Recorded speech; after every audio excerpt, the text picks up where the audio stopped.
Hello dear students, कैसे हैं आप लोग। आई होप आप लोग बहुत ही अच्छे होंगे। तो जैसा कि हमने कहा था कि अब हम लोग मिलेंगे नेक्स्ट वीडियो में, तो चलिए नेक्स्ट वीडियो में आ गए हैं। और हमने कहा था इस नेक्स्ट वीडियो में हम लोग चर्चा करेंगे ग्रिफिथ के प्रयोग के बारे में। तो प्यारे बच्चों, चलिए फिर स्टार्ट करते हैं ग्रिफिथ का प्रयोग। अच्छा, ग्रिफिथ प्रयोग क्यों किए थे? तो भैया ग्रिफिथ ढूंढ रहे थे आनुवंशिक पदार्थ को, जेनेटिक मटेरियल को, कि भैया जेनेटिक मटेरियल क्या है। इसी को ढूंढने के लिए इन्होंने प्रयोग किया था। तो चलिए देखते हैं ग्रिफिथ का प्रयोग क्या है भाई।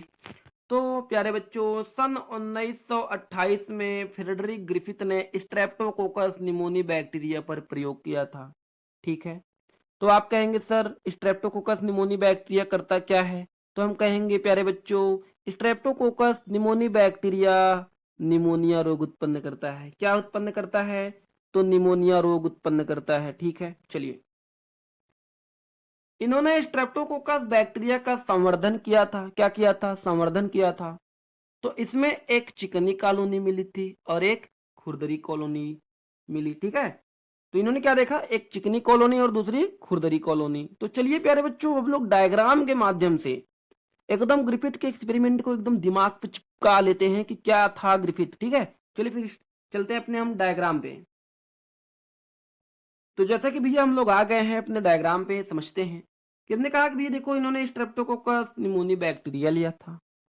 जब इन्होंने संवर्धन किया तो इन्होंने देखा दो कॉलोनी थी भैया, एक आर वाला और एक यस वाला। मतलब कि आर प्रभेद, एक एस प्रभेद। आर प्रभेद वाला अनुग्र होता है। अनुग्र का मतलब भैया जो रोग नहीं उत्पन्न करे, कि जो रोग नहीं उत्पन्न करे उसे क्या कहते हैं? अनुग्र। और भैया जो रोग उत्पन्न कर दे उसे क्या कहते हैं? उग्र कहते हैं। इतना चीजें आप लोग ध्यान से समझिएगा भाई। जो रोग उत्पन्न नहीं करेगा वह क्या कहलाएगा? अनुग्र। और जो रोग उत्पन्न करेगा वह क्या कहलाएगा? उग्र। ठीक है, चलिए फिर स्टार्ट करते हैं कि भैया ग्रिफिथ एक्सपेरिमेंट क्या किए थे। तो चलिए इनके एक्सपेरिमेंट की बात हम जरा सा करते हैं। तो ग्रिफिथ ने क्या किया? ग्रिफिथ ने सबसे पहले इन्होंने चूहा लिया। चूहा, चूहा मतलब जानते हो ना? चूहा, रेट, चूहा। ठीक है, यहाँ पे आपको ढेर सारे चूहे दिख रहे होंगे। तो इसी चूहे पे इन्होंने क्या किया था? एक्सपेरिमेंट किया था भाई। चलिए देखते हैं। तो सबसे पहले इन्होंने क्या किया कि भैया ये जो आर प्रभेद वाली कॉलोनी थी स्ट्रेप्टोकोकस बैक्टीरिया की, तो आर प्रभेद वाली कॉलोनी से इन्होंने आर प्रभेद वाले बैक्टीरिया को इंजेक्शन में भरा और इंजेक्शन में भर करके इस चूहे को लगा दिया भाई। इस चूहे को लगा दिया। ठीक है। और जैसे लगाया तो चूहा क्या रहा भाई? जीवित रहा। इन्होंने देखा कि लगाने के बाद चूहा जीवित रहा। भैया क्यों जीवित रहा? ये भी तो कंडीशन है। तो जीवित क्यों रहा भैया? क्योंकि यह आर प्रभेद वाला अनुग्र होता है और अनुग्र वाला रोग उत्पन्न नहीं करता है। जब रोग उत्पन्न नहीं करता है तो यह निमोनिया रोग नहीं उत्पन्न किया, जिससे चूहा जीवित रहा। चलिए भैया, फिर इन्होंने क्या किया? एस प्रभेद वाले को लिया और एस प्रभेद वाले को भी इंजेक्शन में लिया और इंजेक्शन में लेने के बाद चूहे में क्या में प्रविष्ट करा दिया। और जब चूहे में प्रविष्ट कराया तो चूहा मर गया। चूहा क्या हो गया भाई? मर गया। क्यों मरा भैया? इसलिए मरा क्योंकि अत प्रभेद जो है उग्र है। क्या है? उग्र है। और यह निमोनिया रोग उत्पन्न करता है। यह निमोनिया रोग क्या करता है? उत्पन्न करता है, जिससे इस चूहे को निमोनिया हो गया और चूहा भाई ये मर गया। चूहा मर गया। तो आई होप आप लोग समझ पा रहे होंगे। तो चलिए भैया, चलिए भैया, अब बात करते हैं थोड़ा सा। अभी ग्रिफिथ क्या बोले? अभी ग्रिफिथ के मन में सवाल आया कि भैया क्यों ना हम इस एस प्रभेद को गर्म कर दें। और गर्म करके इन्होंने इस प्रभेद को जब चूहे में प्रविष्ट कराया तो चूहा जीवित रहा। इन्होंने कहा वाह क्या बात है भाई, हमने एस प्रभेद को गर्म करके जब चूहे में प्रविष्ट कराया तो चूहा जीवित रहा। भैया क्यों जीवित रहा? तो चूहा इसलिए जीवित रहा क्योंकि जब एस प्रभेद को आप गर्म करेंगे तो भाई इसके अंदर का जो भी जेनेटिक मटेरियल रहा होगा वह क्या हो गया होगा? नष्ट हो गया होगा हीट के वजह से। तो जिससे चूहा जो है क्या था? जीवित रहा। ठीक है, चलिए भाई, अब अब इनके मन में सवाल आया, क्योंकि भाई देखो जो वैज्ञानिक होते हैं थोड़ा सा खुरापाती टाइप के होते हैं, तो इनके मन में भी एक खुरापात आया। इन्होंने कहा भाई देखो कि चलिए हम आर वाले को और एस वाले को गर्म कर देते हैं। आर प्रभेद को लिया और एस को गर्म करके लिया। ठीक है। और दोनों को मिक्स करके जब चूहे के अंदर लगाया तो चूहा मर गया भाई। वैसे मरना तो नहीं चाहिए था। क्यों? क्यों मरना नहीं चाहिए था? क्योंकि भाई आर वाला रोग उत्पन्न कर रहा है क्या? आप बोलेंगे नहीं सर, रोग तो उत्पन्न नहीं कर रहा है। क्या एस वाले को जब हम गर्म कर रहे हैं रोग उत्पन्न कर रहा है क्या? आप बोलेंगे नहीं, रोग उत्पन्न नहीं कर रहा है। तो जब भैया दोनों रोग नहीं उत्पन्न कर रहे हैं तो चूहा मरा कैसे? चूहा मरा कैसे? ठीक है, तो ग्रिफिथ से सब पूछने लगे कि भाई चूहा क्यों मरा। तो ग्रिफिथ के मन में सवाल आया कि भाई ऐसा क्यों हुआ। तो चलिए समझते हैं ऐसा क्यों हुआ। तो ग्रिफिथ ने क्या किया? ग्रिफिथ ने क्या किया? ग्रिफिथ ने इस चूहे के पेट को फाड़ दिया भाई। इस चूहे के पेट को फाड़ दिया जो मरा था। फिर इस चूहे के पेट को जब फाड़ा तो उसके अंदर देखा कि भैया इसके अंदर आर प्रभेद भी है और एस प्रभेद भी है। ठीक है, तो फिर उन्होंने कहा कि भैया यहाँ पे तो आर यस वाला तो मरा हुआ था, तो आया कैसे? आया कैसे? तो फिर इन्होंने कहा कि भैया देखो कि आर प्रभेद में से एस में कोई न कोई पदार्थ होगा जो एस वाले में गया और जो एस वाले को जीवित कर दिया और जिससे एस वाला रोग उत्पन्न कर दिया और यह चूहा मर गया। ठीक है, अच्छा, लेकिन एक चीज ग्रिफिथ ये नहीं बता पाए कि भैया कौन पदार्थ गया होगा। कि भैया डीएनए गया होगा, कि आरएनए गया होगा,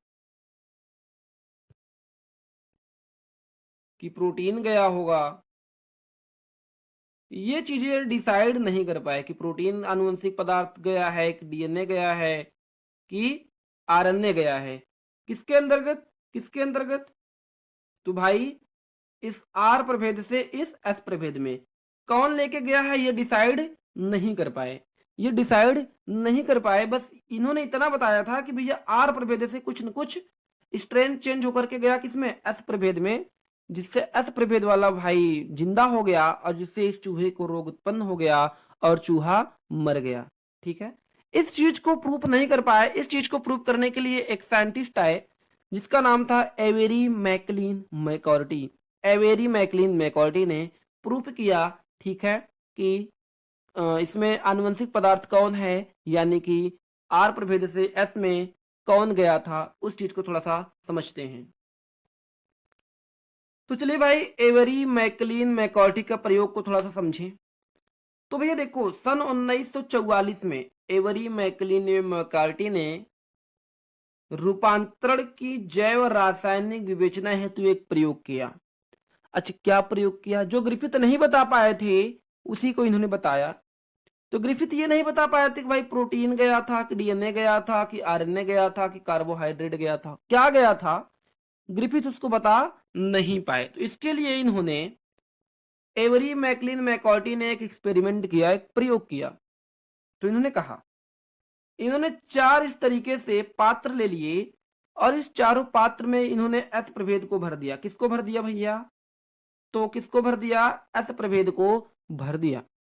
और जब एस प्रभेद को इन्होंने भरा तो यहाँ पे कार्बोहाइड्रेट डाला, यहाँ पे आर प्रभेद वाले को। किसका भैया?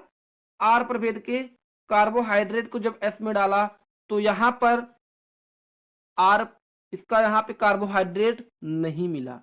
और उसके बाद जब आरएनए को डाला, इन्होंने क्या डाला कि जब आरएनए को डाला, जब आरएनए को इन्होंने एस प्रभेद में डाला तो इसका आरएनए भी यहाँ पे नहीं मिला, इसका आरएनए भी यहाँ पे नहीं मिला प्यारे बच्चों। ठीक है, फिर उन्होंने क्या किया कि डीएनए लिया और इस डीएनए को इस एस प्रभेद में जब जैसे ही प्रविष्ट कराया तो उन्होंने देखा कि भैया इसमें आर प्रभेद भी पाए गए और एस प्रभेद भी पाए गए।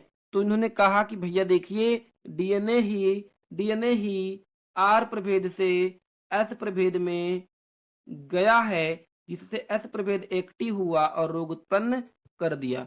क्यों? क्योंकि भैया यहाँ पे देख रहे हैं प्रोटीन, प्रोटीन को जब हमने एस प्रभेद में डाला तो यहाँ पे प्रोटीन नहीं आई, न तो आरएनए में आया न तो कार्बोहाइड्रेट में आया। आया किसमें? डीएनए में।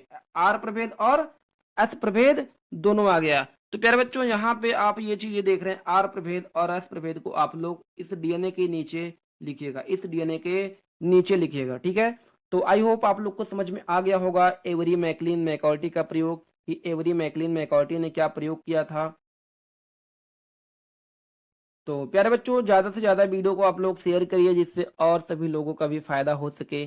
तो धन्यवाद आज के लिए। फिर हम लोग मिलते हैं एक नेक्स्ट वीडियो में, और नेक्स्ट वीडियो में हम लोग बातें करेंगे हर्षे एवं चेस का प्रयोग।